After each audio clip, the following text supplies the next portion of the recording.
Can AI replace your financial advisor? So that's the question we have today and the topic that we're going to go into. I'm Cary Smith and I'm sitting here with Cheri Turner, and we're both with Client First Capital. And Cheri, this is, AI's been getting, just has been gathering a lot of headlines. Absolutely. And, I use it a little bit and I find it very effective. But, some of the capabilities that people are seeing seem to be pretty remarkable. Mm-hmm. And so I think that this is a really good question, not just for us to have, but for, investors or people who are thinking about a relationship with a financial advisor, or maybe you already have one, a good question for them to ask. So let's jump into this topic a little bit. I know that you've been attending seminars and researching and reading articles. I've been doing the same. Uh, I feel like I've only scratched the surface, though. I think Right. people are a little bit deeper, right? But let's jump into this topic and talk. Yeah. So to start, let's kind of look at the big picture of AI. If we look at over the last few decades, we've basically digitized information and put it on the internet so it can be searched and retrieved. And the internet has certainly completely changed the way we exist. And AI is now the next step. It doesn't just store information, but it can actually generate, summarize, and reason across it. So that jump from search to synthesis is why this development is truly so big. In daily life, AI already drafts emails, answers complex questions, writes computer code, and it even triages customer support in many companies. I've heard of contract attorneys who can use it to determine the difference between two contracts and then create a new contract that's able to encompass everything into one.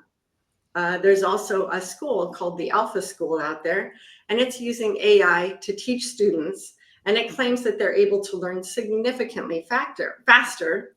They say that they're essentially learning lessons for about 2 hours of the day, and they're now spending the remainder of the day teaching skills such as leadership, teamwork, and financial literacy. So the internet truly gave everyone access to information, but AI now gives everyone access to increased capability, and that's the true shift. Okay, so thank you for that setup. I think that is a really good big picture. So Cherie, if AI can maybe reduce the work that might take an attorney, right? Probably not just right out of school, but maybe been practicing for a few years, can take what might take them a day, right, in comparing contracts, and do it probably in an hour or hours, right? Maybe even less.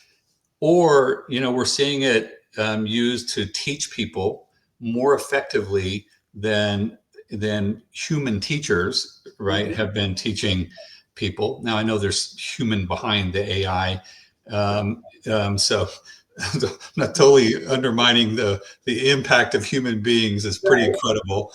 Um, and so let's just jump to financial advice and what are we seeing there? How's it being used in that space today? And maybe what's some of the potential? Yeah. So I like to think of AI as almost like a power tool, right? It helps with speed and precision, but power tools in the wrong hands can also do serious damage. The win is really when we pair AI speed with a human's good judgment and diligence. So let's get specific for financial advisors. The first is in the area of editing and polishing emails. Advisors can use AI to draft or refine complex messages. It can also help with tone, make it more professional, more concise, more empathetic. And then it'll even help catch our grammar and structure issues in our spelling. The advisor, though, then edits, personalizes, and sends you the message. So the benefit is you get quicker and more clear communication. Another area is in capturing meeting notes and summaries. With your permission, AI note takers can record, transcribe, and summarize a meeting, allowing the advisor to truly focus on you rather than trying to take detailed notes while you're speaking. So AI can then summarize those decisions, next steps, and deadlines.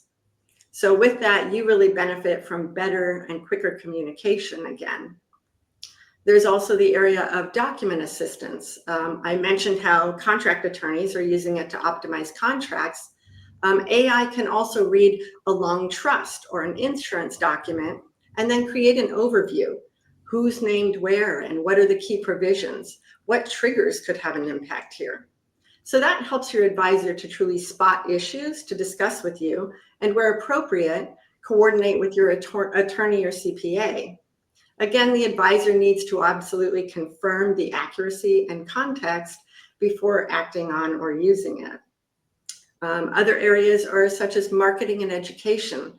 For newsletters or blogs and social media posts, AI can either suggest topics or produce a first draft that the advisor can then go on to finalize, fact check, and run through compliance where appropriate.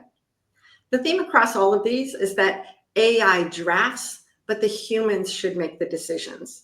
You get clearer communication, faster follow-up, and better organized next steps without replacing professional judgment.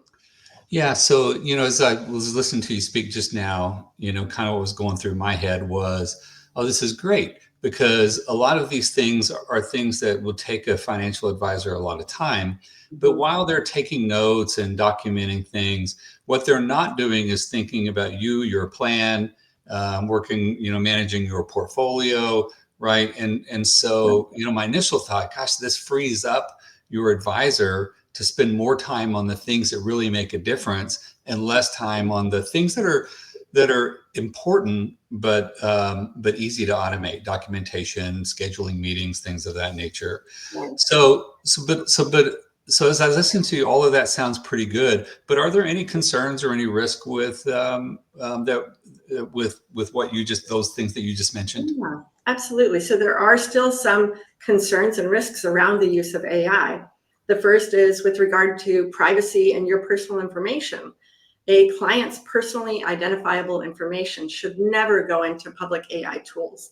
So that includes your full name, your date of birth, social security number, any account information, or any detailed financial facts. Those should never be input. Then there are also some regulatory risks, and there's 2 points here. The first is around a concept called truth in marketing. Advisors should never claim that their AI does anything that it doesn't. This is actually called AI washing, and it's something that regulators are actually now watching for. The second is with regard to record keeping. If AI is ever used to help shape the advice provided, an advisor must save what was used and what was sent, meaning they need to save the prompt that was fed into the AI draft, and then the final version, just like with any other client record. Also, they need to check on those tools, because AI tools are made by other companies. They do need to make sure that they're safe and trustworthy. So they should do a basic check of the security, privacy, and ensure that the information is never being used to train the model.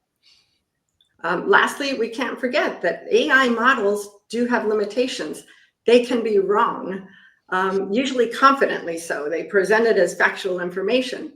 It can actually do what we call hallucinating, which is where it just creates a source and makes it up. If it misreads a nuance or misses a tax or legal detail, that could change the answer completely. It can also carry a bias from its training data, or it may not have completely current or complete information if it's something that changes rapidly. More important, it doesn't know your family dynamics, your health, or the emotions behind your decisions and goals. These are not small issues. These are exactly where human advisors provide their value. So I agree with those concerns, and I think that those are some good points. And so, so let's just jump to what I think is probably the next logical question is, so why can't AI replace my financial advisor? Yeah. So I've actually heard of some financial advisors out there who provide a mini financial plan for a much reduced rate. And the client goes through and simply answers a series of questions, and it creates a plan for them to follow. But keep in mind, in life, you usually get what you pay for. The issue is that in personal finance, information has never been the challenge. Good decisions are the key. Now, AI can process the numbers, but it can't absorb your values, your family dynamics, your risk tolerance, your tax liabilities, and your estate picture with full accountability the way your fiduciary advisor does. So here are some of the key areas that AI planning tools are lacking. Values and judgment. Financial planning starts with determining and applying your personal values. What do you want? What's most important to you? And what are the trade-offs that you're willing to make for that? AI can list options for you, but it won't know which ones fit your identity, your family, and your purpose. That human work comes through meaningful, deep conversations and relationship building with an advisor. The second area is that of behavioral coaching. Let's face it, the markets can sometimes move faster than our emotions. But in real life, fear and overconfidence, grief and transitions, or implication of a major health scare matter more than these textbook answers. A skilled advisor helps you assess and discuss those issues, and then either decide to stick to the plan or decide to adjust it in those critical moments.